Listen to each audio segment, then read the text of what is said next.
um, of This Is Real, and you are completely unprepared. And given tonight's events, we probably are completely unprepared. We should meditate from now till November 3rd. We should just sit in meditation for 27 days After we vote. after we vote. Um, and Rabbi Richmond is going to give our talk. We're going to sit for 10 minutes, do what we've been doing, have our drosh talk, and then breakout room and come back, have a short sharing, and thank each other for coming and being part of this wonderful experience. Rabbi Lou's words of wisdom. And I think Adam's going to lead the meditation.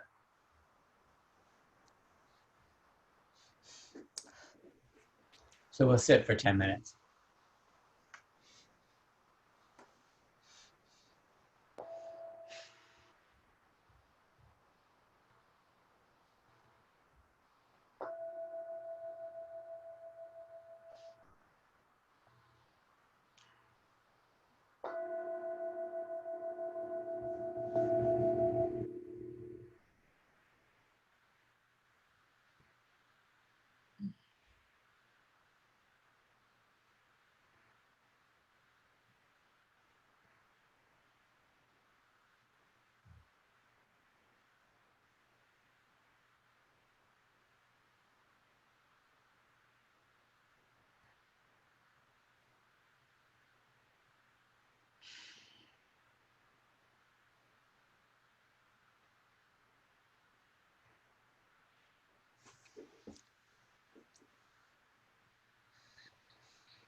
Greetings and welcome to our last meeting of this book club.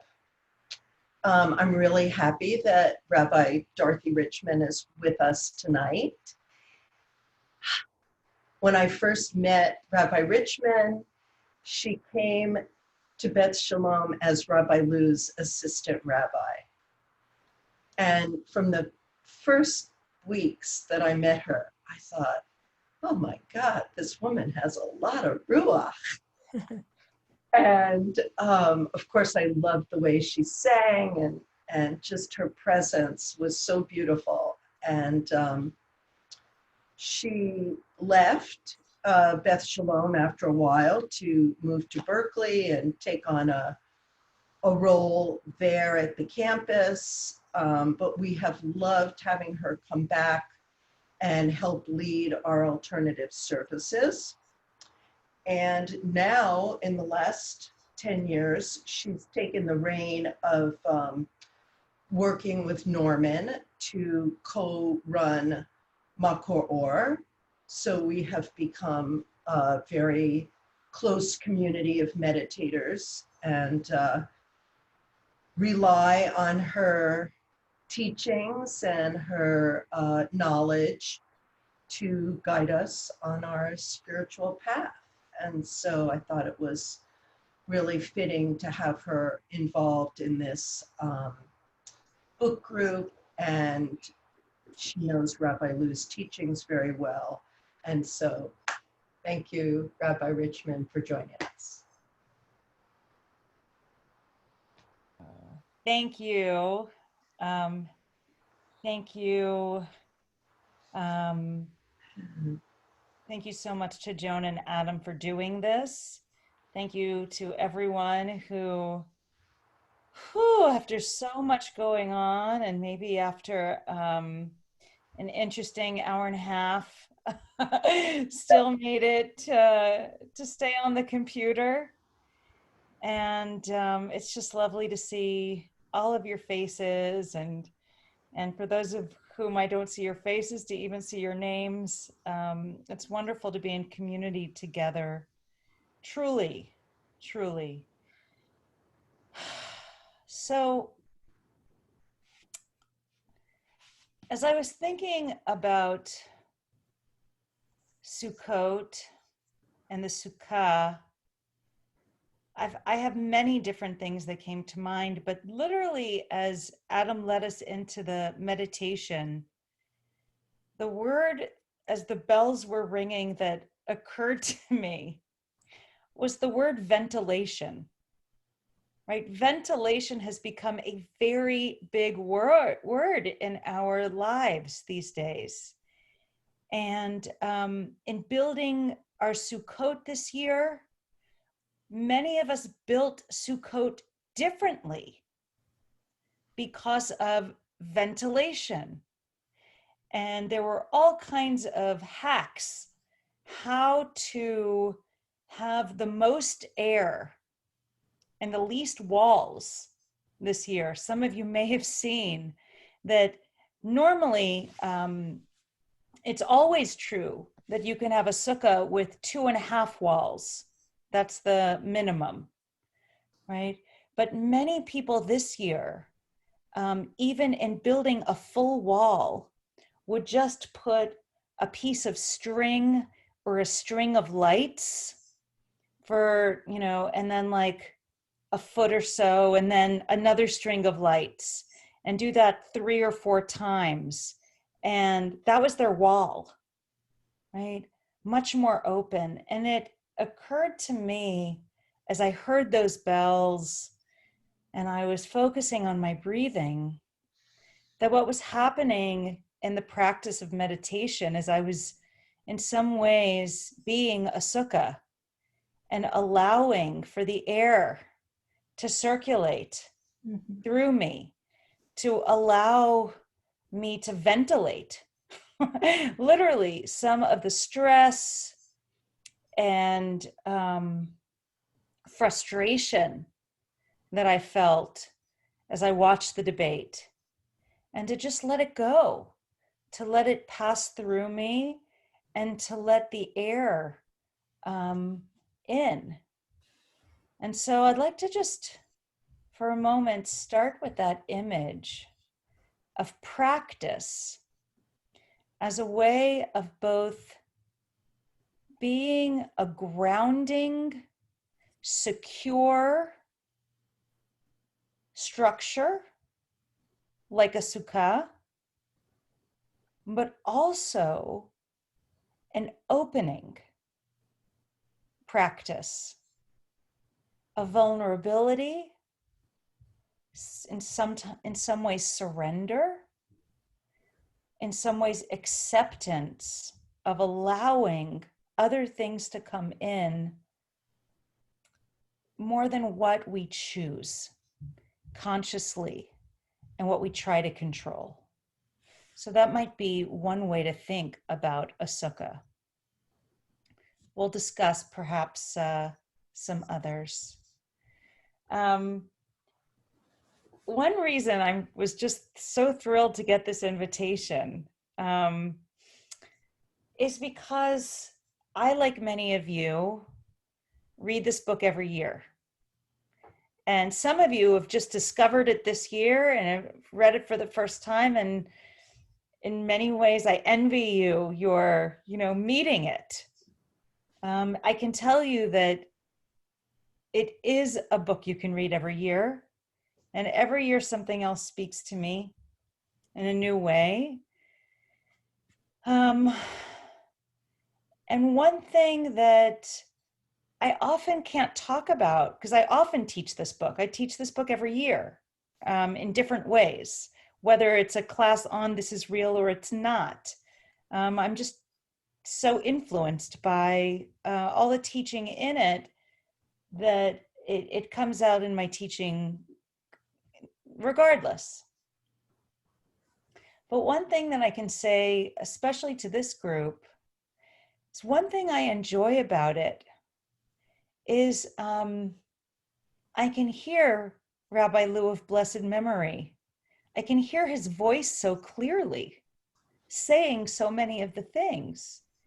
And for some of us, we can actually, in our bodies, remember where we were sitting when we first heard some of these teachings.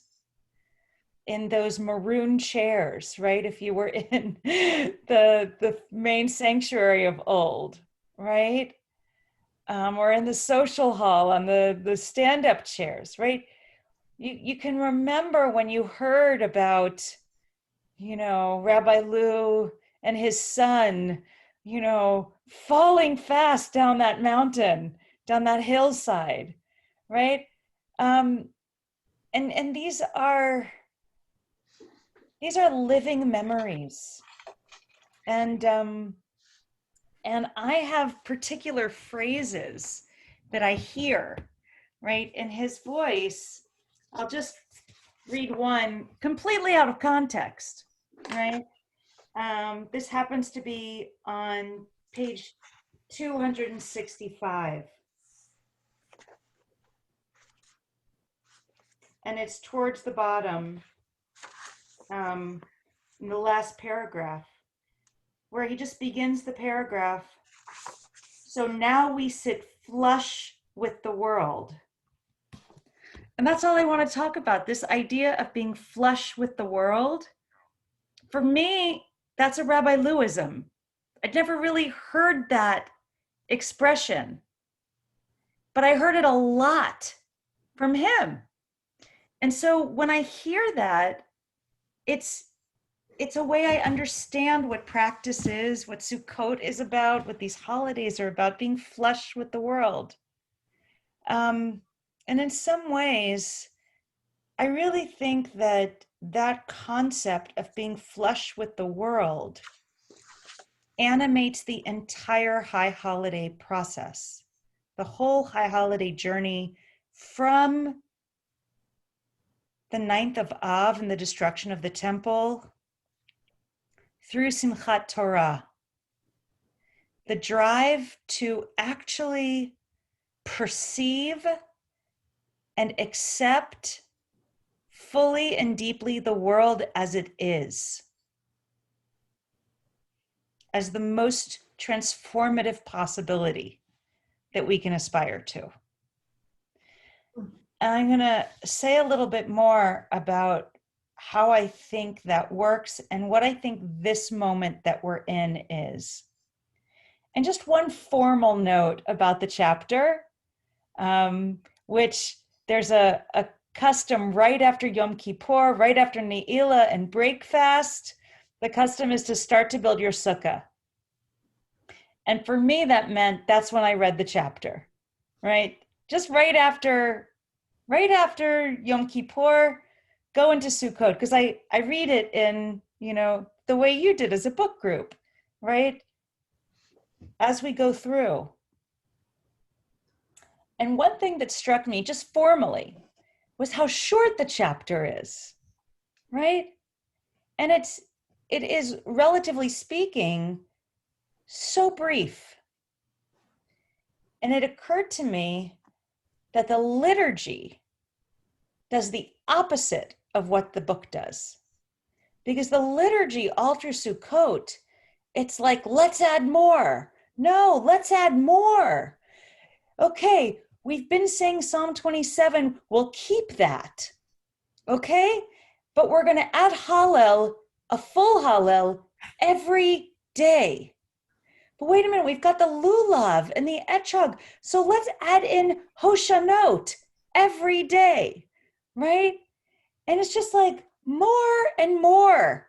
And then we'll talk about this in a minute, but by Hoshana Rabbah, which starts tomorrow night and Friday morning service is a marvel. It's literally like the entire Siddur. They just keep adding more. It's like, okay, it's a weekday, but we're going to add in all of the prayers that you normally say on Shabbat and holidays. And we're just going to keep adding. Why don't we do every single Hoshana that we've done thus far and then add a few more, right? It's endless, right? And it's, I actually like to call it kitchen sink davening. It's like just throw everything at it, right? And it's like the last hurrah. And maybe I'll just pause there after the formal recognition of the sweetness of that final chapter in the book, which begins with the image of the stars on the head, right? And the soup in the sukkah. I realized I made dinner before I came on, before the debate even, and I realized it must have been unconscious, but I made soup. I think influenced by this image of sitting in the sukkah with soup, right? There's something so comforting about it. So let me go back to the idea of being flush with the world. And let me just talk through the steps. Sort of as a way, perhaps to do chazara, to do review on everything we've learned in This Is Real up till this moment, and to bring us through to the end. So when we get to Tisha B'Av, we start with crisis and destruction, but it's really also clarification. It's a moment of seeing what is already no longer working, what has already been lost. And our first move is to look at it as clearly as we can and to grieve. Because as long as we are denying the loss, then it's going to be impeding the clarity of our sight. Grief, for many of us, I mean, everyone on this call has been through tremendous grief. And we know that it's not a one-time happening. It's a process that lasts for our entire lives. And when we are filled with grief, all we can do is ventilate it. All we can do is let it come out. Right? And so we start with a day of outpouring. of loss, of grief, and specifically of mourning that which once was, but is no longer. And that clears the way for the beginning of Elul. And the beginning of Elul, where we start saying Psalm 27, is in some ways our formal articulation that we are on a journey that requires preparation. And I love how the very title telegraphs this is real and you are completely unprepared, and how in the book and in that original sermon, Rabbi Lou taught, whether you have been doing all the work all through Elul, going to shul every week and hearing these wonderful sermons, thinking about your year, going through everything that's happened in your year, thinking about your relationships, doing regular cheshbon nefesh, no matter whether you've been diligent about that or whether you just showed up and you weren't even sure you were going to come, doesn't matter. We're all completely unprepared for what actually happens when we get there, the task at hand. So after Elul is a symbol of all that we can do, trying to actually, with what is in our control, try to meet the moment, try to prepare ourselves. But from Rosh Hashanah and through Yom Kippur, it's out of our hands. And we are, in a sense, preparing ourselves for the Hineni of the Yamim Noraim, of the awesome days, for how deeply present and flush with the moment we can be. When we get to Rosh Hashanah, Malchuyot, Zichronot, Shofarot, the main themes of the day, human vulnerability, the call of the shofar, waking up, memory, and being remembered for life. It just reminds us what's at stake, right? We sing Unatana Tokef, who will live and who will die. And we just remind ourselves and feel in our bodies, this is real. We will die. And everyone we love will die. And just saying those two sentences feels so radical because they're just not polite, right? We don't say these things, and yet we do. On the Yamim Noraim, we say them. And that opens up the ability in the days between Rosh Hashanah and Yom Kippur to truly grapple with, how willing am I to live this life that I've been given?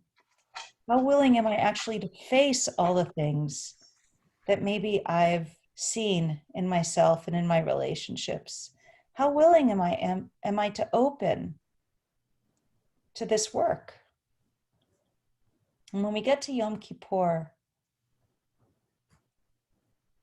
for those of you who attended Rabbi Russell's and my mindfulness and music service, thank you.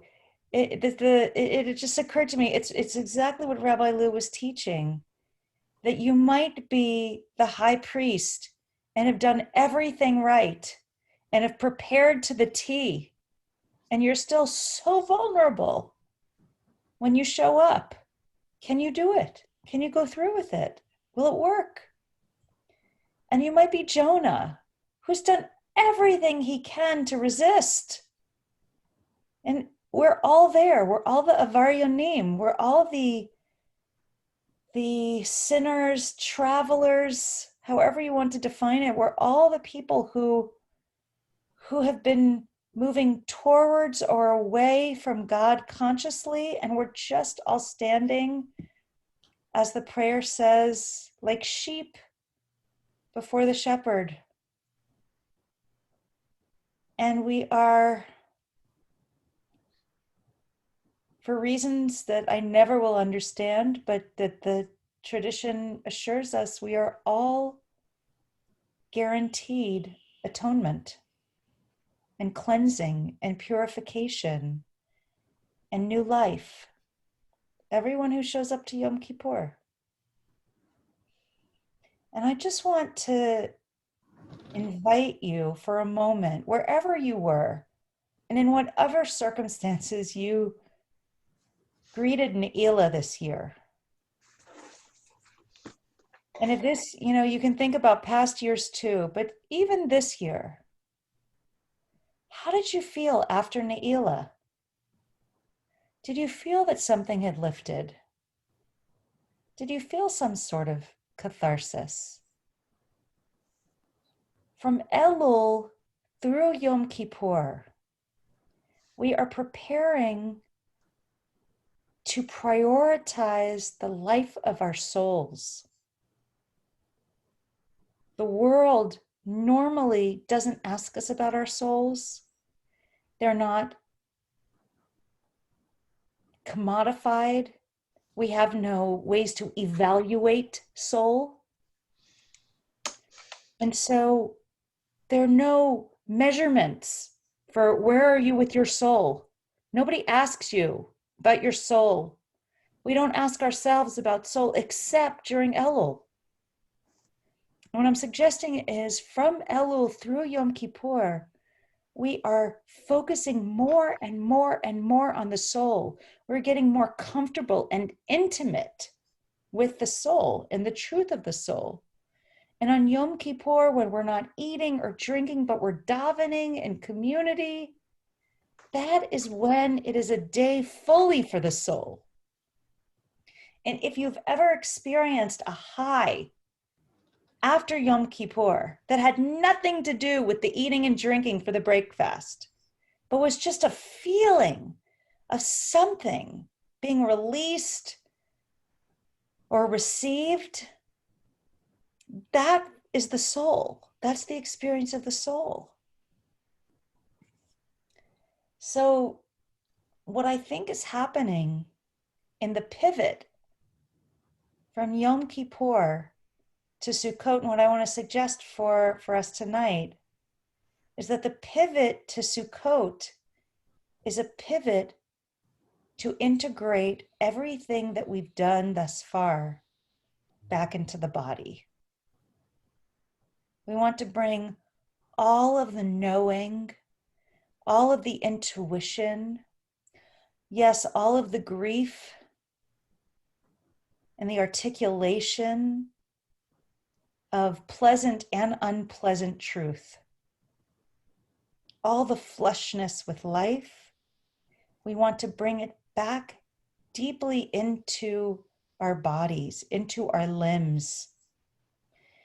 And the 3 mitzvot for Sukkot are 1, dwell in a sukkah. I want to start with dwelling in the sukkah. And there's a whole debate in the Talmud about how much of your body needs to be in it, and Beit Hillel and Beit Shammai. But what I want to say here is dwelling in the sukkah, the rabbis teach us, is a full-bodied mitzvah. Requires your whole body. You can't just put your right arm in, you take your, you've got to all be hokey pokeyed in the sukkah. You got to all be there. There are only 3 mitzvot out of the 613 that you got to do with your whole body. Mikvah, Aliyah, moving to Israel, right? And fully inhabiting a sukkah with all of yourself. And so I'm suggesting that's a movement of the whole self. Another one, if we look at the verses that introduce Sukkot for us, I'm going to actually just paste this in the chat for people, though you don't really need it. Here's the Hebrew, and I'll also give you the English. In Deuteronomy, this is the second time that we hear about Sukkot, but in Deuteronomy, what we hear twice at the beginning and at the end of the verses that teach us about Sukkot is that we have to be joyous, that we have to celebrate and to somehow fill with joy. And there's a constant question, some of you I've already discussed this with, what can it mean to have to command joy? And we're going to look at Rabbi Lou's answer a little bit fully a little bit later, but I'll give you the cliff notes right now, which is anything you feel fully with your body, fully, anything which you fully engage is joy. And then finally, the third mitzvah of this holiday is waving the four species, right? The lulav, the etrog, the myrtle, and the willow.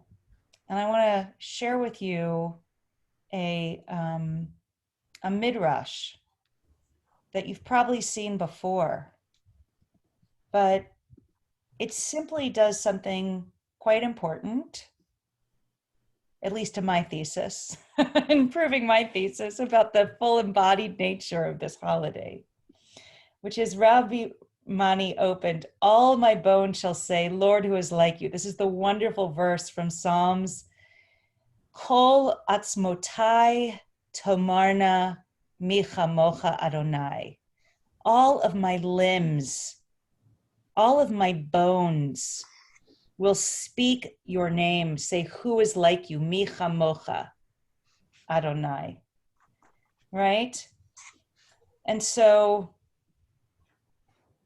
here we have a recognition too about the full embodied nature, but then it goes in to each piece of the body. It says that the verse was only stated for the sake of the lulav.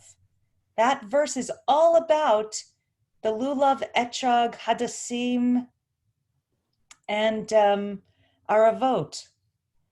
The spine, the lulav, is like our spine. The myrtle is like our eye. The willow is like our mouth. And the etrog is like our heart. And when we bring them together, the Rambam says, I can give this to you too. The Rambam says that when you bring them all together, it's an especially choice mitzvah to bring the lulav and the myrtle and the willow and to join them first. That's why when you get a lulav packet, right, those three are all joined together. And then we, with our hands, bring the etrog and join them to the etrog. And we hold them in the direction of their growth so that their roots point below to the earth and their heads reach to the air. And the symbolism couldn't be more clear. When we are taking the lulav, all four species, into our hands and shaking and moving in all directions, we are symbolizing that our whole bodies are living species, living cells, dynamic growth objects, like the things that we're holding and shaking in the direction of their growth. And what I've come to understand is that the relationship between Yom Kippur and Sukkot is everything we've learned, committed to, and made an intention for with our souls on Yom Kippur, we plant as a seed on Sukkot. We try to embody, we practice the behaviors that we want to bring into the new year in our Sukkot. We incubate them.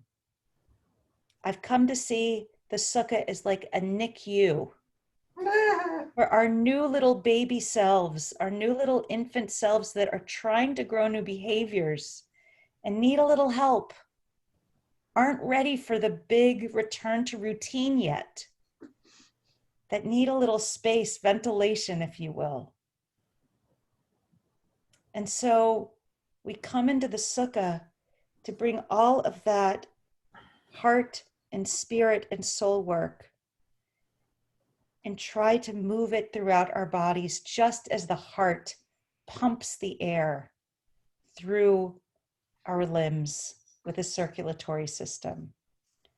Sukkot is trying to put all of these new intentions into our circulatory system so that we can embody them and live them as the new beings we want to be, with the new behavior we want. And I want to make sure we get to Chavruta, so I'm going to read from Rabbi Lou what he says here, because of course I'm influenced by him. It's actually the page right before I was reading earlier. This is a commandment we fulfill not with a gesture or a word, but with our entire body. We sit in the sukkah with our entire body. Only our entire body is capable of knowing what it felt like to leave the burden of Egyptian oppression behind, to let go of it. Egypt in Hebrew is Mitzrayim. The root of this word is tsar, a narrowness.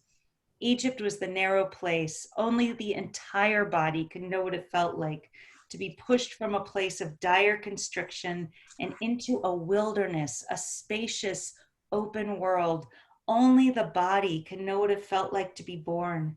Only the body can know the fullness of joy.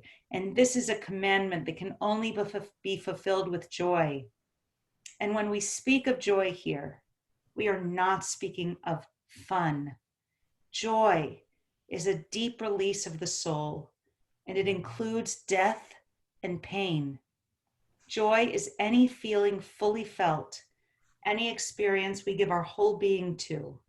We are conditioned to choose pleasure and to reject pain, but the truth is, any moment of our life, fully inhabited, any feeling fully felt, any immersion in the full depth of life can be the source of deep joy. And so, as we go into our breakout groups, I want to suggest some prompts for your conversation.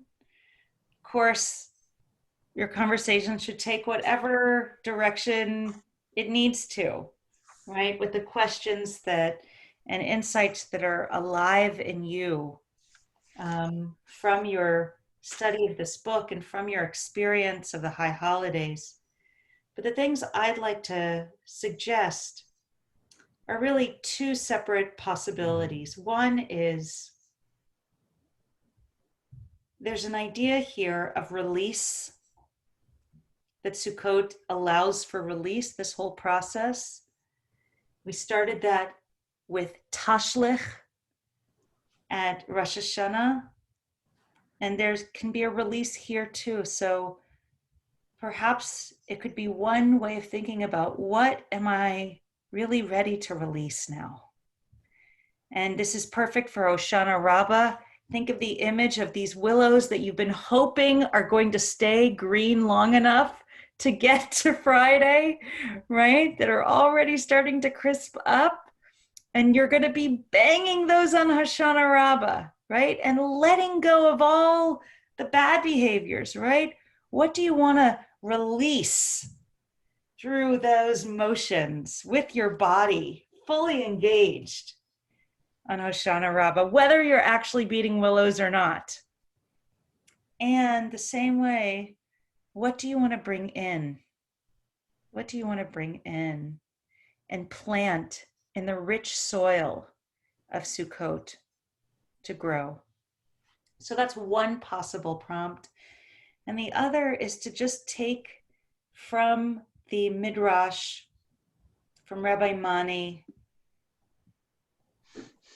what do you want to embody in the new year?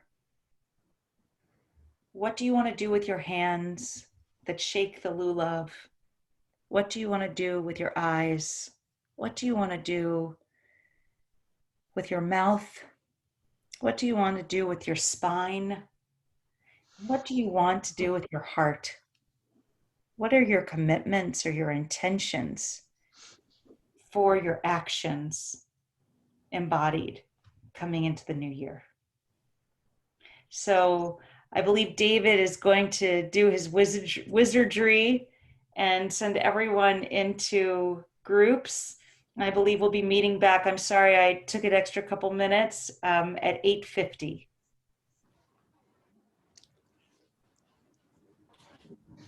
We'll get a little water.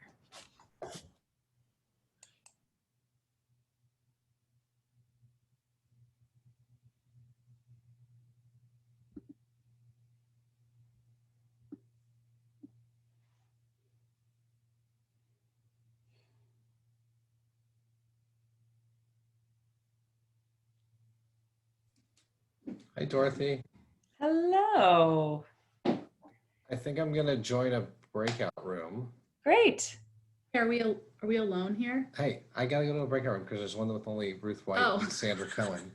Oh, It's fine. They're together. They're fine. All right, you go. You're Sorry. you're not. You could get on. You could sign in on the iPad and talk to Dorothy. That's okay. Is Robert Archman going to sit there by herself? Is that what happens usually? Maybe Yeah, maybe unless- that's what you want. Never mind. enjoy. I'll send out the prompts to everyone. Okay, thank you. Uh-huh.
When school isn't a place you have to be,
I'll unmute. You could be the spokes.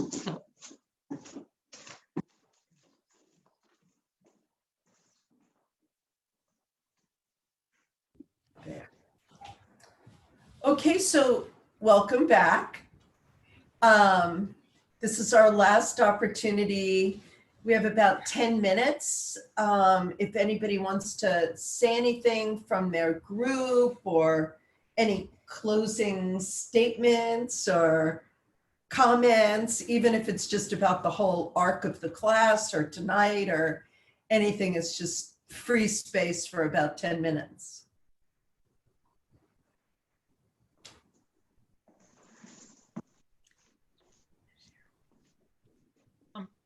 I was just struck by something Mark Gunther said in our little group about this being a harvest holiday. And you're talking about planting, Dorothy. And how does that relate? Oh, interesting. Yeah, I thought about that too. Dorothy, you're muted. Yes, excellent and very true. Each of the festivals are harvest holidays. But this one is after the final harvests, right? And so when we were Passover, right? When we do Passover, we are getting the first beginnings. Remember, it's right after Tu B'Shvat starts that cycle with the beginning of the growth, right? Maybe it's easy if I start actually talking about it backwards. From where we are right now, we will not have another major holiday. And it may not even be called a major holiday until Hanukkah, right? And Hanukkah is the idea when our little infant selves and behavior, that's when we start to see growth, right? That's the metaphor is the baby bump, right? That's when you start to see if something's taken, right? And might be growing, but it's not out. It's not a harvest, right? And then Tu B'Shvat is when it breaks through and it has its own life and you can see that it's there and it's growing. And by Passover, right? Then you actually start to see the plants and you start some of the harvest. But that's when we start counting the Omer, right? The barley harvest. And then Shavuot is the first fruits, just the first fruits, right? So over the summer, we're taking in all of it and we're starting to see the beginning of some plants going out, but tremendous fertility, right? And now as we're going into the fall is when we're seeding, right? And we're starting the new plants, right? But we're not harvesting the new stuff yet. It's the end of the harvest of all the old. And it's the planting that you can't see yet, any of the shoots. It's this seed level of planting. Thanks for letting me clarify.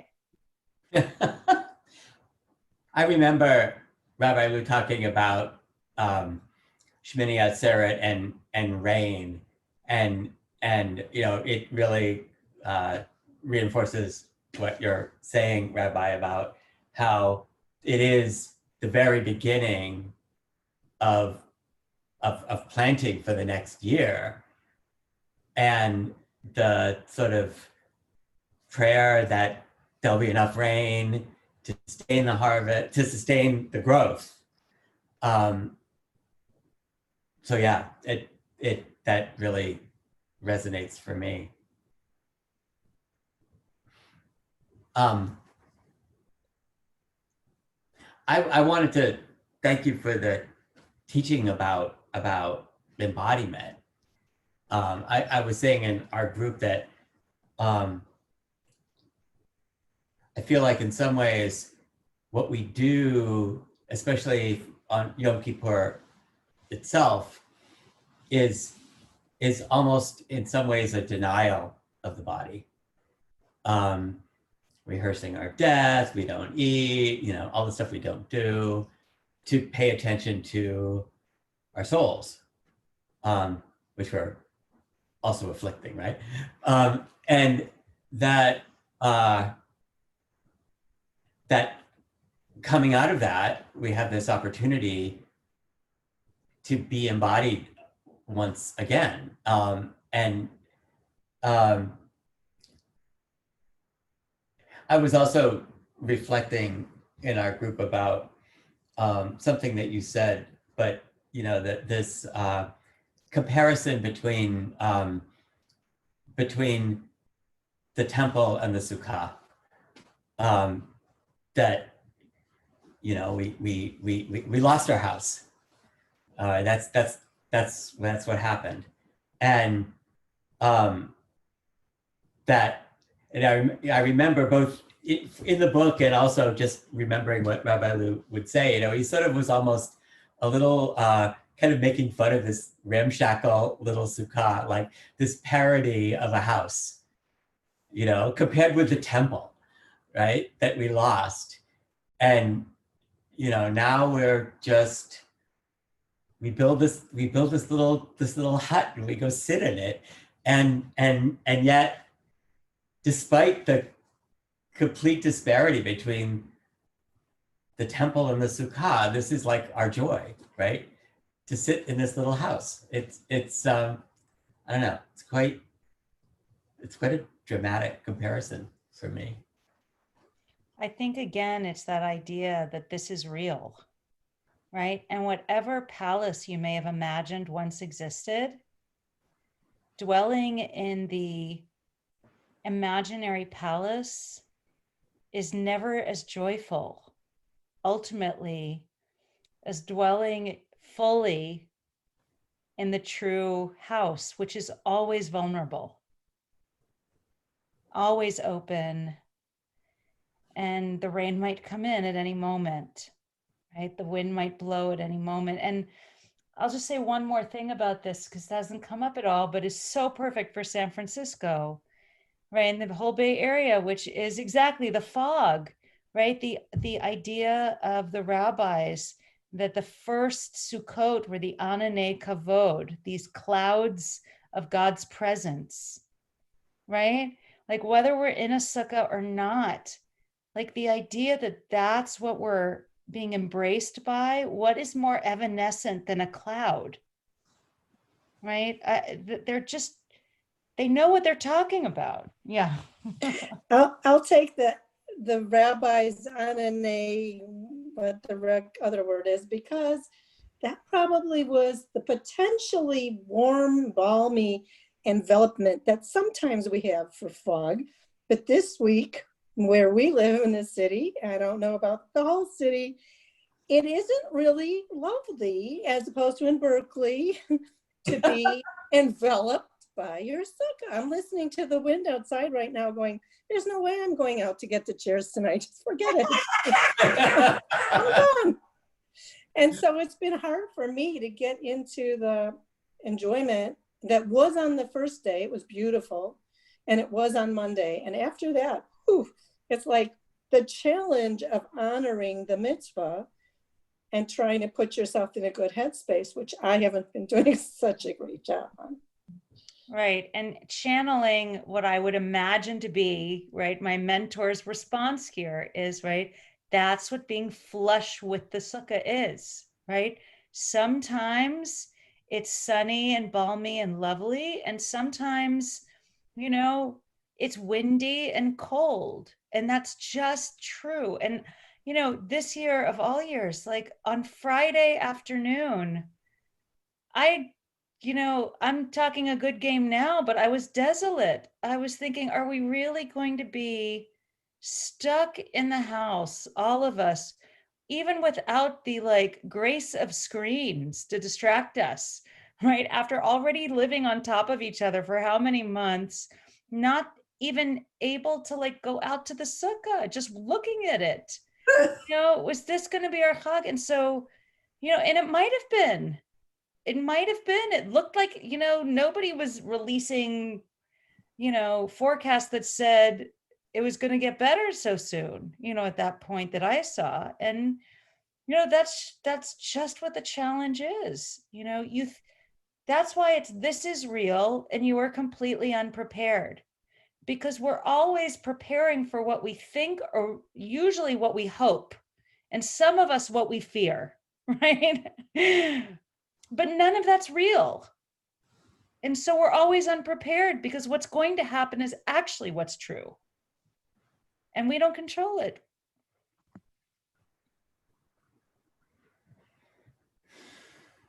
On that note, I love it. Thank you so much for your insights and your teaching. Let's thank Dorothy. Thank you. Darko, Thank you, Dorothy. Thank you so much. And I feel so lucky that and grateful that Rabbi Ain and Rabbi Russell had the foresight and the insight to put this group together. I think it was really wise. And Adam and I feel really honored that they asked us to do it. And it's been really great to be in community and have this as an ongoing practice for what, 6 weeks, 5-6 weeks. So hopefully we will be together again soon somewhere. Thank you. I'm actually missing going to synagogue. Oh my God. That's all starting to hit, like, oh, this is a long time. So we send, where's David? I don't see David Katz, but please send our thanks to Rabbi Russell and Rabbi Ain.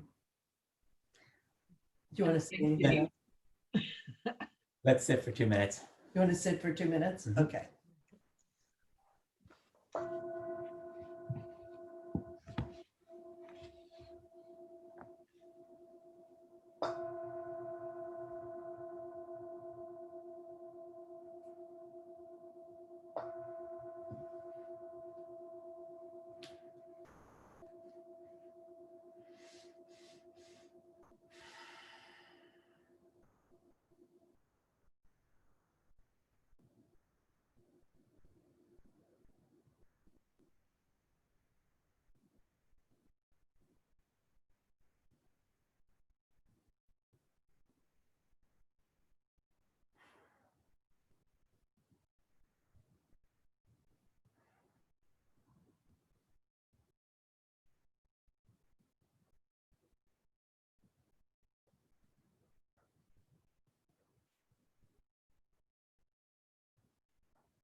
Thank you again.